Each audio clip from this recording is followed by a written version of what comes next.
Hello Forkies, this is day 48 of me playing chess every day until I reach the rapid rating of 2500.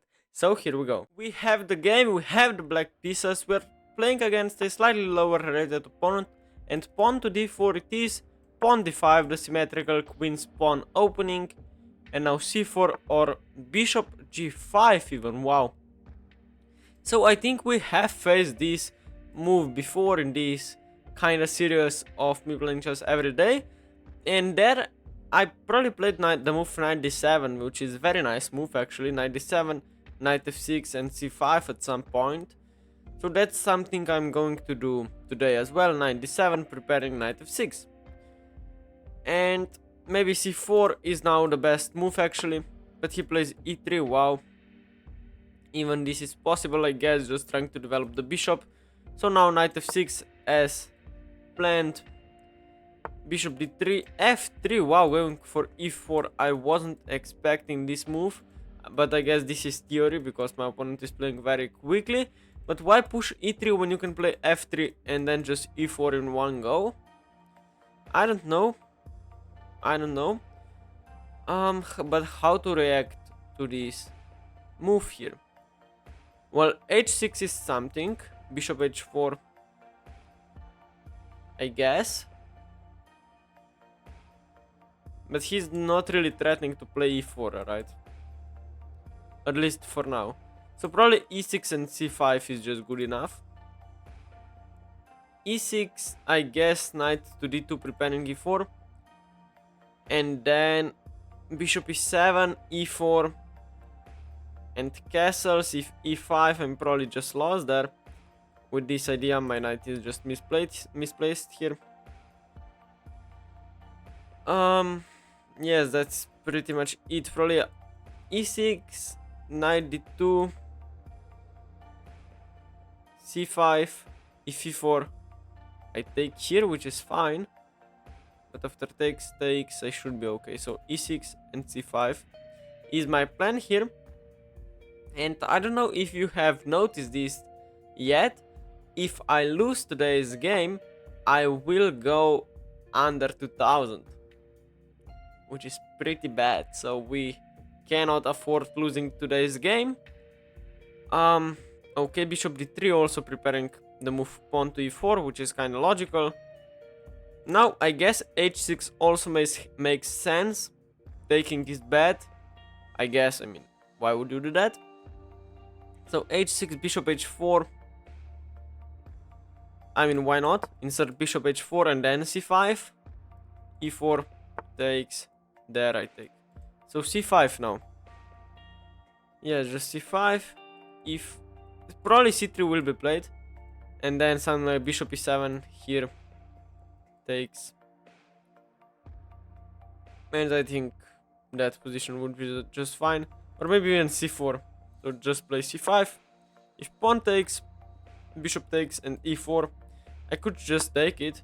And c3 played. Wow, this is probably the best move in the position, yes. And this reminds me of a London system, but with this bishop being on h4 on this diagonal and not on this diagonal. I don't know who this favors the most, but I'm noticing there is the move queen b6 now, which firstly I haven't seen actually. And then just queen c2 or queen b3, c4 takes and b4 b5. I mean b5 b4. Queen b3, there is knight d2 perhaps. Takes here and here, takes on b7 is not possible because of my bishop. And yes, I would like that position actually. There, queen b6 still doesn't, e4 still doesn't work because this pawn is hanging and there is no check to attack my queen, so queen b6 I guess. And yes, I am down on the clock pretty much. b3 played instantly.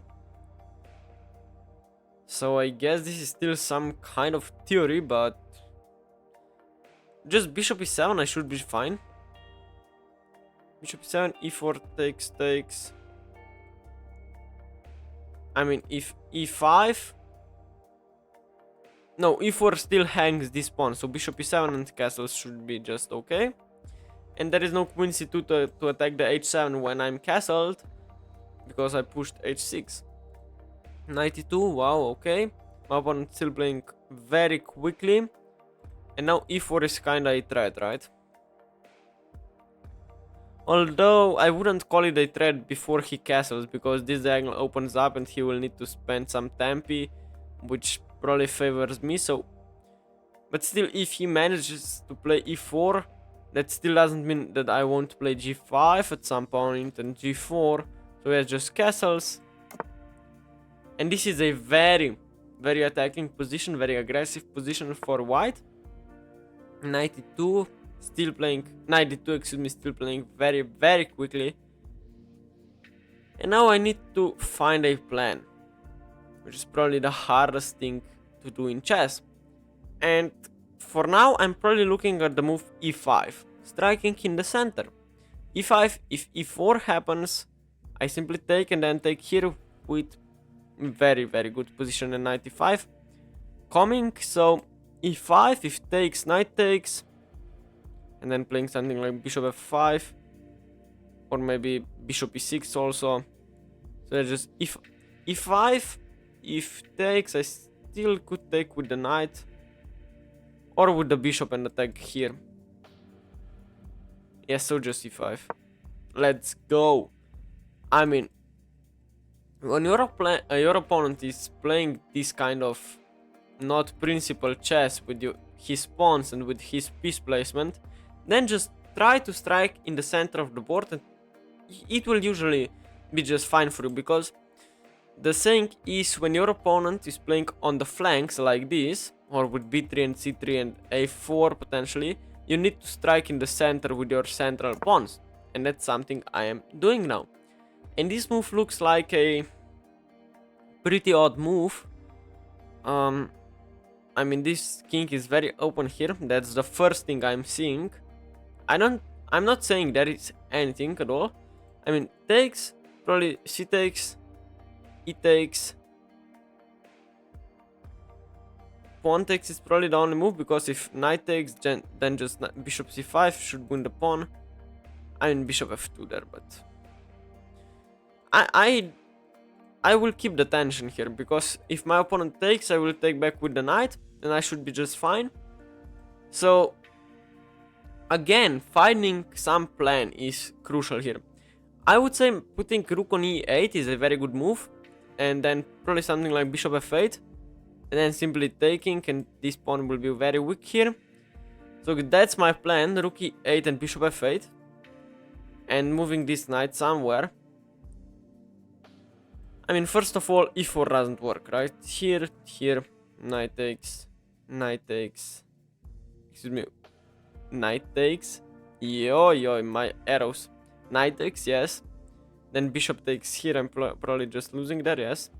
So this doesn't work, so let's just play rook e8, prepare to take, and this e3 pawn will be very weak here, so let's do that, rook e8. Wow, I am down to 9 minutes and 52 seconds already after 11 moves. My opponent keeps on playing very quick moves. a4, I strongly disagree with his play actually, because now I think I can just win a pawn pretty easily. Just takes everything here. If pawn takes, then just something like, I mean, it's hard to calculate, but I would release the tension in the center, and then if knight takes, the pawn knight e5 or knight c5, otherwise my bishop comes to c5 or to b4. I don't have a lot of time, but I need to think, because maybe a5 is a threat here. So what about playing a5 myself, and then taking here, yes, a5? Bishop e5 is not really a thing, because if you're threatening to take my knight, then I'm just sorry for you, that is just a bad plan. I will take back with my bishop, we'll have just a nice position. And yes, I have a lot of space, but also my opponent is very, I mean, I wouldn't call it solid with this pawn structure, but he is kinda, I mean, just making quick moves. Bishop e5, I would say this is I wouldn't call it a blunder. I would call it a bad move. Just bishop e5 doesn't make any sense whatsoever. I mean, just takes, pawn takes, here, here, here. I could play then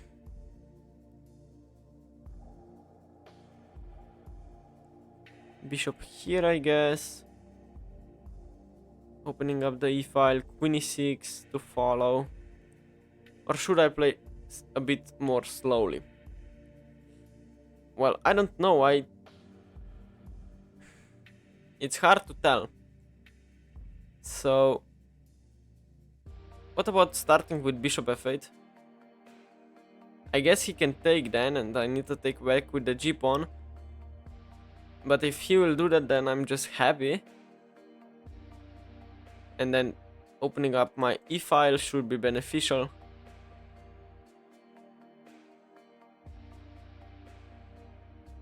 I mean, bishop of f8 or bishop d6. Bishop d8. I mean, bishop d8. What about bishop? I mean, what about g5 and bishop f8 then? But then bishop f2 will be played, right? It's not. I mean, just bishop f8. If takes, pawn takes. I like the bishop f8. And the thing is, when he takes, I cannot take back with my knight because, oh, my rook is hanging. Yes, but I mean, opening up the rook, having decent pawn structure when g takes on f6. And I mean, this center looks nice. This bishop is probably the best piece my opponent has with this maneuver, but I mean, is he really pressuring my knight, which is defended by my bishop? I wouldn't say so. And he has more than 15 minutes left, so I will be spending a lot of time, and my opponent will be playing very quickly. So I guess this will be pretty short game, but nevertheless, I'm just calculating something in my head. Now bishop f8, I'm looking if I can, after pawn takes pawn. Hello, it's back to me. I need to inform you that my comp just suddenly stopped recording the game, and suddenly I don't have the recording, as you might imagine. So now I will walk you through the rest of the game, because I want to show every single game that I play on this channel. So even though I didn't play as good in the advanced of the game, I will still show you the analysis part of the game. So here is where I left. I played the move bishop f8, and I was constantly thinking about trading here and then playing something like, I don't know, maybe even some sacrifices on d2 and then picking up here with check. The position was just fine. Bishop f8 was a slight mistake.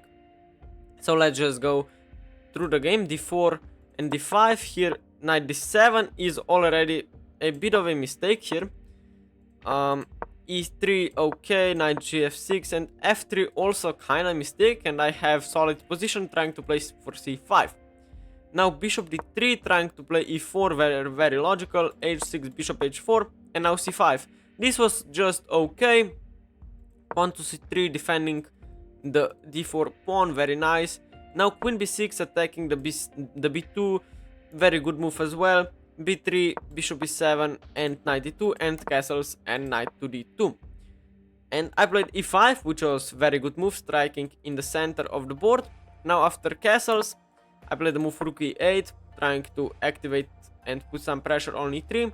And after a4, I played a5, maybe not the best move, because my queen will go to c7 eventually, as you will see. So a5 and bishop b5, I played bishop f8. So here we are. And here, just to mention, I should have traded here, like this, takes, takes, and takes. And then I should have played something like rook d8 followed by knight e5, because the pawn is actually pinned to the king. So that's what I should have done, but I played bishop f8, which is still just okay.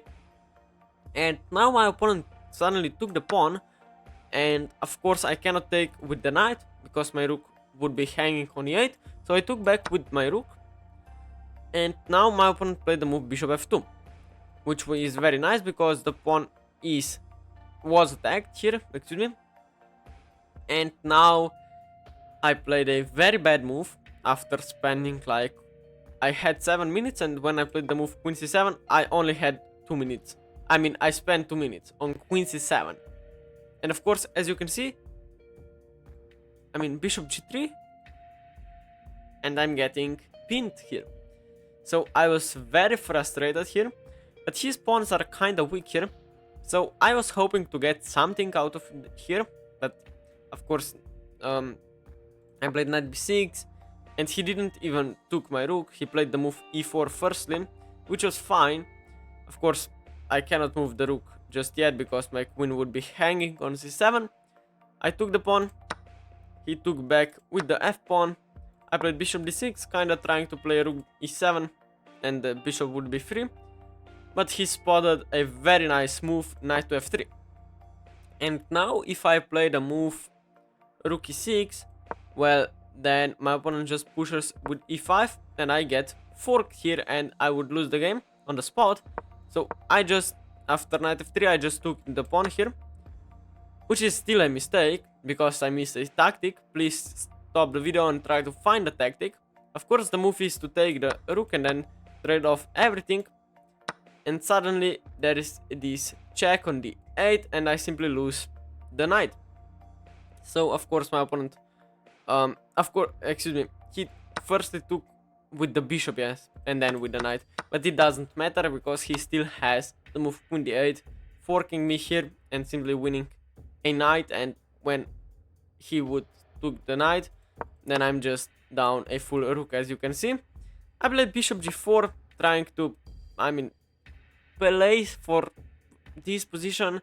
It is of course simply lost. Rook a e1. I took the c3 pawn, knight takes on c3, queen takes on c3, queen d6. Very good move once again. Just sidestepping, not allowing any checks here. Maybe threatening rook f4 to double up to take the f7 pawn and win the game. I played queen takes on b3, just picking up some pawns. He played the move bishop d3, which was nice. King g8, nothing special here. And after rook e4, I played bishop e6, trying to stabilize something here. And he played the move rook e to f4. I played c4, and then winning a pawn. And here I was actually up four pawns for a single rook. But of course he was attacking me constantly, so even though I was only 1 point of material down, I was still completely losing here.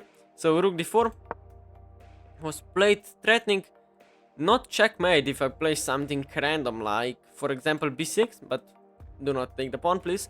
You can play queen d8, and then if I take, yes, there is checkmate, but I can play queen e8, and let's say that the pawn is not hanging for instructional purposes, he can simply take, but then I have these queenside pawns. And if that would be the resulting position, then I would be pretty happy being down a rook, of course, pushing these pawns here, but of course should be just much better for white. But after rook d4, I didn't really wanna play b6, I mean, it hangs a pawn. If I play b5, there is no queen e8 to kinda interpose the check. I cannot play the move something like king h8, it doesn't help me. So I decided to play g6, and of course after g6 he can just take the g6 pawn, there is nothing else. And then my bishop is hanging when I take the bishop. So here I simply resigned after rook takes, after rook d7. So let's just click the game review now to see how badly I played and how my opponent played. Very okay, I would say, very nicely. So my opponent, yes, played with the 91% accuracy. I only played with 80 and I lost today's game. I'm sorry that you haven't been able to see my thought process, but I was just raging when I played queen c7 and bishop g3. So I guess the better my computer fall asleep. I mean, not asleep, but you get it. So please guys, if you have something to tell me, let me know in the comments below. I will be reading and answering all of your comments. And if you like the video, please consider subscribing, it would really help me out. And see you guys tomorrow. Bye bye!